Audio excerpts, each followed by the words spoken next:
Znanstveno-raziskovalni projekt MURMAP stremi k celostnemu pregledu geokemične sestave vode ter sedimentov reke Mure in njenih pritokov vzdolž Avstrije in Slovenije. Projekt je financiran za strani Javne agencije za znanstveno-raziskovalno in inovacijsko dejavnost Republike Slovenije in Avstrijskega znanstvenega sklada. Konzorcij projekta sestavljajo Geološki zavod Slovenije, Montanistična univerza v Leobnu in Kemijski inštitut. Več o tem, zakaj so se strokovnjaki odločili, da izvedejo ta projekt, nam je povedal vodja projekta.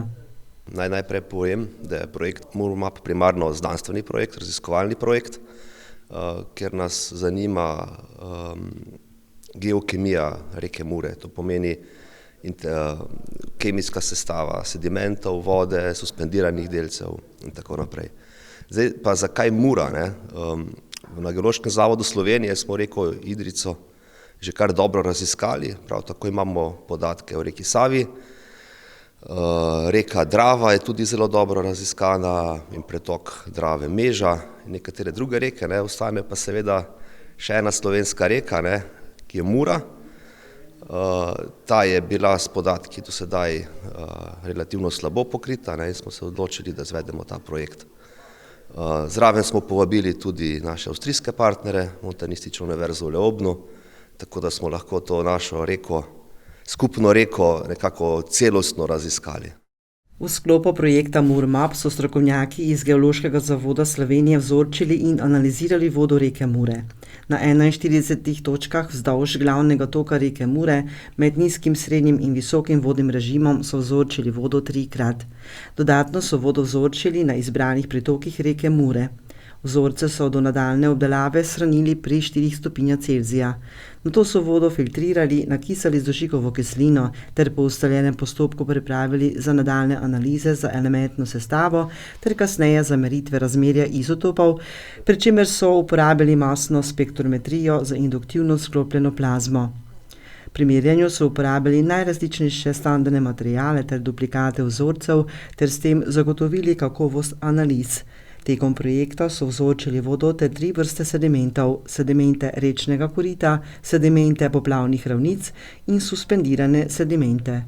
Zajeli smo praktično celo porečje od izvira reke Mure pa vse do kljuna naše kokoške Slovenije in pa vzorčili smo tudi glavne pritoke, tako v Avstriji kot tudi v Sloveniji.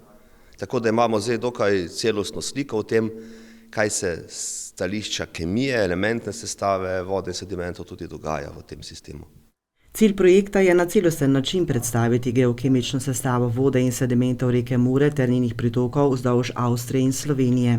Tekom projekta so predvidene geokemične karte, ki so še v izdelavi in iz katerih bo mogoče razbrati razlike med naravnimi in antropogenimi koncentracijami prvin v porečju in katere bodo služile kot osnova za morebitne nadgradnje regulativnih okvirov za rečne vode in sedimente. Več o tem, kaj je pokazala geokemična analiza vode in kje so zasledili določena odstopanja, pa v nadaljevanju. Pri vodi smo ugotovili, kar je bilo še najbolj zanimivo v nekih urbanih območjih, kot je recimo Gradec, Leoben, tudi Radenci, da so tudi povišane vsebnosti tako imenovanih tehnološko kritičnih kovin, še posebej recimo gadolinija, ki se uporablja kot kontrastno sredstvo pri raznih analizah v medicini, to je bilo recimo zelo zanimivo. Drugače pa načeloma geokemija sledi geološkim karakteristikam porečja.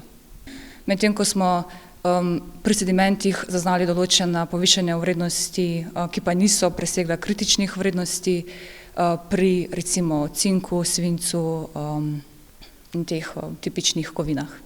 Pri geokemičnih združb smo ugotovili 7 geokemičnih združb, večina je naravnih, kar pomeni, da sledijo geološki strukturi, geološki zgradbi porečja, medtem ko pa smo zaznali tudi eno antropogeno geokemično združbo in pa 2, ki sta naravni in antropogeni, kar pomeni, da povezujemo lahko. Po besedah profesorice dr. Johane Irgeher iz Montanistične univerze v Leobnu je raziskovanje rečnih sistemov, kot je reka Mura, z uporabo najsodobnejših analitičnih tehnik zelo pomembno. Point is all the geochemical analysis that are being done. Pomen je, da so vse geokemijske analize, ki jih izvajamo, osnovane na metodah analitične kemije. Potrebujete zelo zanesljive metode, da lahko izvajate kvantifikacijo elementov izotopskih razmerij možnih onesnaževal.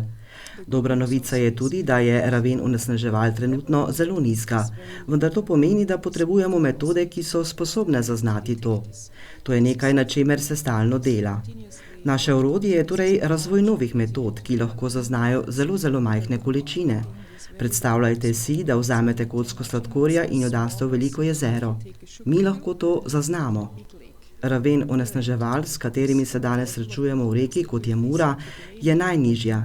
Zato ima kemija zelo pomembno vlogo, saj brez dobrih podatkov ne morete narediti dobre interpretacije. You can't do any interpretation, right? So for the main findings from our side, we did isotope ratio analysis. So this means that we did not only look on how much of an element is there. Glavni izsledki z naše strani so bili izotopska analiza razmerij. To pomeni, da nismo le gledali, koliko elementa je prisotnega, ampak tudi sestavo elementov, še posebej enega elementa stroncija. Stroncij pokaže zelo lep vzorec, ki je odvisen od geološkega ozadja, skozi katerega teče reka. V reki Muri imamo srečo, saj je geologija izjemno raznolika, kar nam omogoča boljše proučevanje povezav med pritoki in glavno reko, kjer se glavna reka spremeni in kjer so tudi možni viri onesnaženja.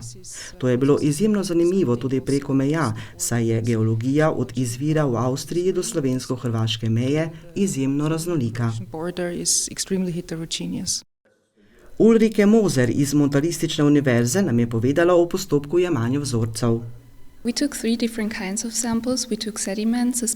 Vzeli smo 3 različne vrste vzorcev. Vzeli smo sedimentne vzorce, suspendirane delce in vzorce vode. Sedimentne vzorce smo vzeli s plastično lopatko, jih dali v plastično vrečko, izsušili in zavili. Vzorce vode smo filtrirali, obdržali filtre in s tem dobili suspendirane delce. Obenem smo vzorce vode stabilizirali z dušikovo kislino, da ohranimo vse spojine, ki so morda še v vodni fazi, preden jih prinesemo v laboratorij in analiziramo. Po besedah Žibreta je zelo pomembno, da so v okviru tega projekta ustvarjali temeljne znanstvene podatke. Zelo pomembno je, da imamo neko po angleško temu rečemo baseline, neko podlago podatkov. To je potem zelo pomembno pri upravljanju vodotokov. Podatki so tudi pomembni za vodooskrbo, za kmetijstvo, podatki o sedimentih tudi, kako rabimo te sedimente, so strupeni ali niso. Pomembno je tudi za neko morebitno prihodnje onesnaženje, če se zgodi, da potem vemo, kakšno je bilo ničelno zatečeno stanje. In pa tudi seveda v znanstvene namene nam kot raziskovalcem primerjamo potem te sisteme z nekimi drugimi rekami.